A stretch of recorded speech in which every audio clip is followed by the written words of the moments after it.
Hello, magandang araw sa inyo lahat. Ito nga pala, first day pala ako sa Bravo 3. Tubing ako ngayon. Ngayon, ipapakita po sa inyo paano ginagawa. Ayan si Kemi, yung naglalakad. Yami, ikot muna ako sa area ko. Ito, ngayon pupunta tayo, lalabas tayo. Galing tayo dito sa paglalagbog dito sa barracks ko.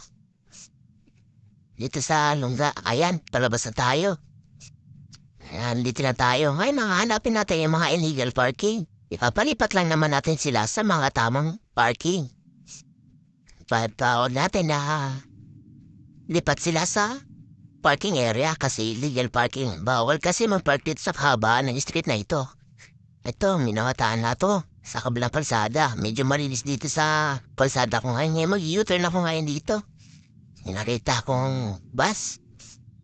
Ngayon, nalapitan natin siya. Kausapin na naman natin siya na maayos. Kung pwede siya lumipat sa parking. Ito na ang unang bus. Ayun, may taxi pala nakatago sa harapan niya.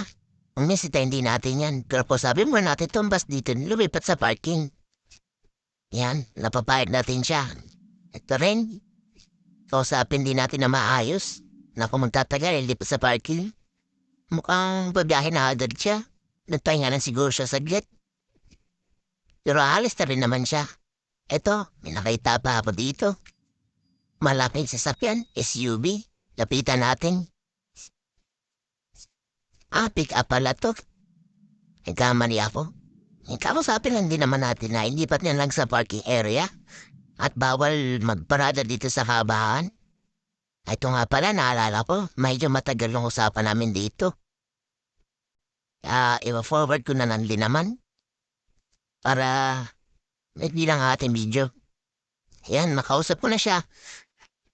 Nanlilipat daw siya. Ito, sa unahang banda, nakita ako. Lapitan din natin.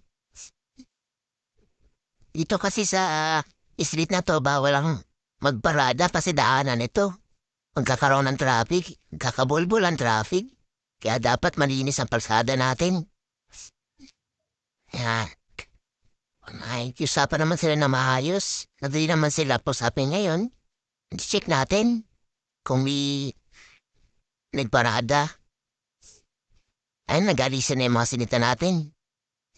Check natin kung may nagparada sa likod.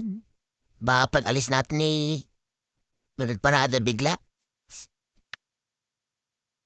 O pa rin naman mag-counterflow ako kasi EOR ko naman ito. Area of responsibility ko naman. Tsaka guardia ako dito. Hindi ako pwede sitahin dito. Area po to eh. Ayun, nakita ako. May nagparada, lapitan natin. Si kakapaalis ko lang ng mga nandito kanina.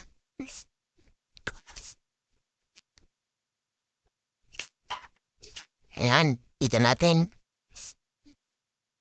Kausap natin. Hello, sir. Lipat na po kayo sa tamang parking. Saan po ba sila?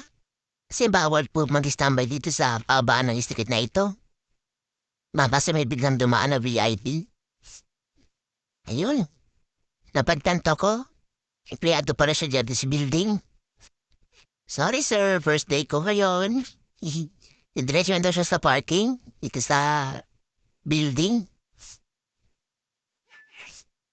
Ayan, pumasok na siya sa part ng building nila. May nasikaso lang pala siya saglit.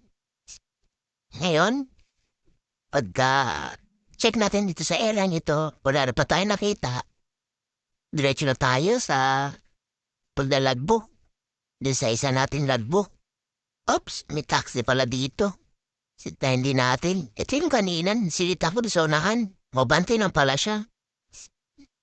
Medyo makulit din mga taxi talaga, no? Pero, naunawaan ko naman sila kaysa magbayad sa parking. Pero kailangan pa rin nila umalis. Ikot-ikotan nila. Kung ayaw nila magbayad sa parking, konsumo na lang sa gasolina nila.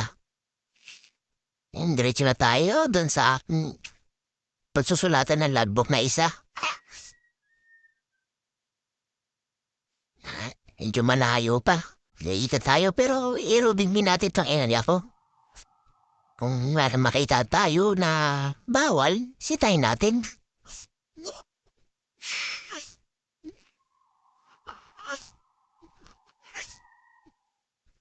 Uy, ano ito? Yung motor sa daanan. Tignan ko nga. Ay, traffic enforcer pala. Ala po. Ano? Ibang tao? Traffic enforcer pala? Ito, pinas-forward ko na. Kasi medyo malayo talaga yung biyahe. Matatagalan yung biyahe natin.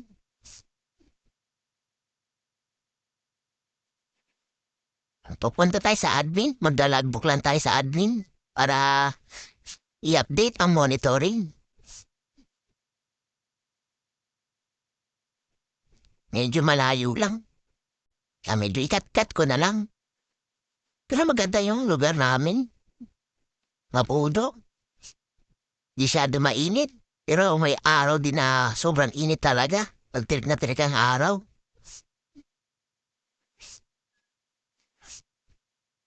Eto, papasok na tayo dito sa Tyler. Pero kailangan naman tayo niya. Kanire-diretso lang tayo.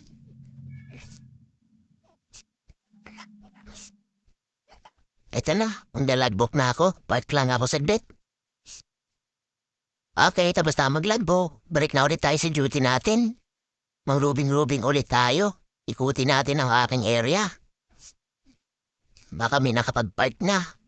Nag-alpa na rin ako doon sa bantay doon. Nag-assist ako doon sa bantay doon. Sinaihi daw siya. Ayan, plus forward na natin. Bilisan lang natin kasi makikita nyo naman kung saan yung daan. Kasi medyo malayo. Ayan, nakikita nyo naman. At ito, malapit tayo lumiko. Okay. Ayan. Buti wala naman nakapark ngayon. Walang pasaway ngayon. Pero syempre, sisik pa natin sa unahan kung may nakachart. Kung nakapark sa harapan.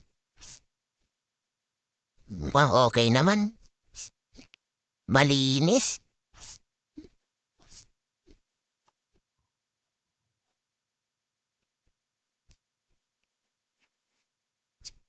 Siyempre, hindi tayo pwede magbabad sa araw. Kasi mainit, grabe init ngayon. Tamang monitoring lang tayo. Fast forward na natin. Okay. Wala namang gano'n sa sakyan. Uy, nakita si Marang sasabit ang bote. Kuya, bawal po yan magsabit dito. Pas hindi po sabitan to ng bote. Bawal po yan. Ayan. Pausip po siya na maayos. Hindi naman kasi pwede talaga sabitan ng mga kung ano-ano dyan nang walang permission ng admin natin. Ayan, balik na tayo. Up. Huling check. Tingnan natin. Okay, walang nakapark. Dito sa kabila. Dito tayo. Okay. Wala naman nakapark. Yan, dire-diretso na tayo. At maglalagbook tayo sa logbook ko. Pahinga din tayo konti. May tadaan na bus. Okay. Pahinga na tayo konti. At mainit talaga sa labas. Kahit medyo malilim. Yung singaw sa lupa, mainit talaga. At yun, ito ang aking unang araw bilang Rubin.